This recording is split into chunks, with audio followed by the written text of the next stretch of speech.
Hi guys, it's Freddy here, back on the desktop with day 5. 5, I tell you, it's 5 of Horror Week here on RPG Gamer.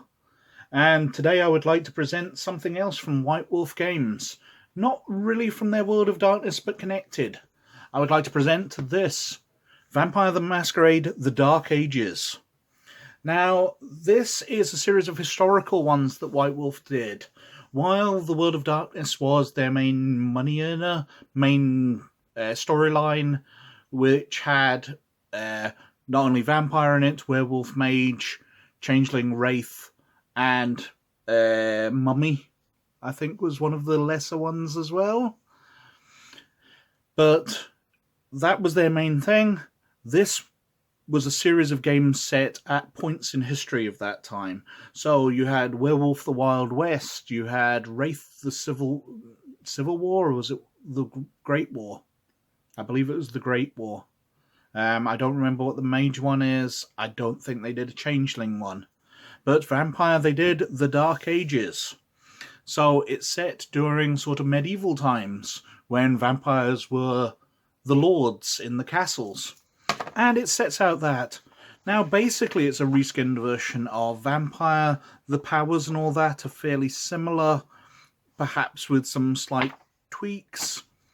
You've got mainly the same clans. Bruja, Assamites were brought in. They weren't in the first edition. They had their own source book.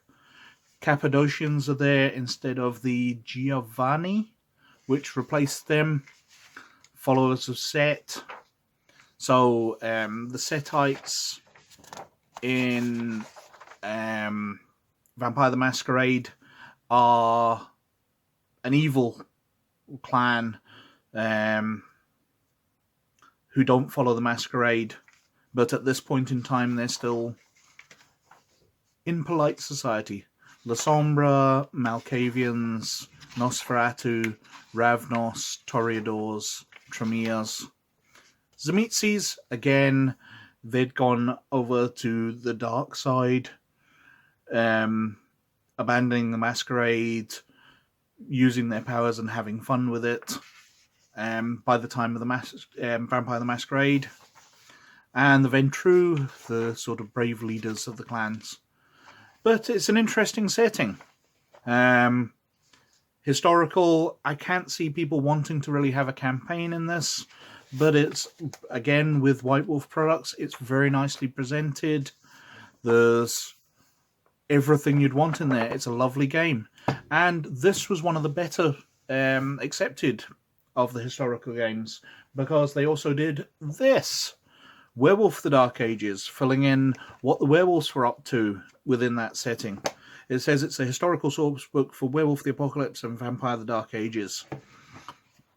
So, I believe it can be used with either. It details some of the history. It goes through the clans of werewolves. And provides something just a bit different. At this point, werewolves are far more dangerous. They've not been hunted to extinction. They are the dangers in the wilderness between the castles. The great war between the two species, werewolves and vampires, is still going very strongly at this point. I don't have a lot more to say about it. It's a medieval setting with vampires and werewolves from the modern day World of Darkness taken back into history. They are very, very fun, very, very interesting, and very nicely produced. The artwork's first class. There's a lot of very interesting writing in there and stories. Now, as usual with the White Wolf products, they start with a story to draw you in. It's fascinating stuff.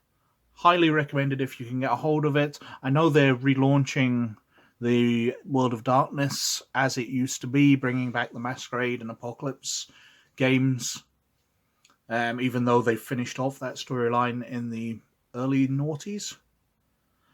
But if you can find these, they're great. And thank you very, very much for watching. Like and subscribe if you like what I'm doing, and I will catch you all later. Look after yourselves. Bye.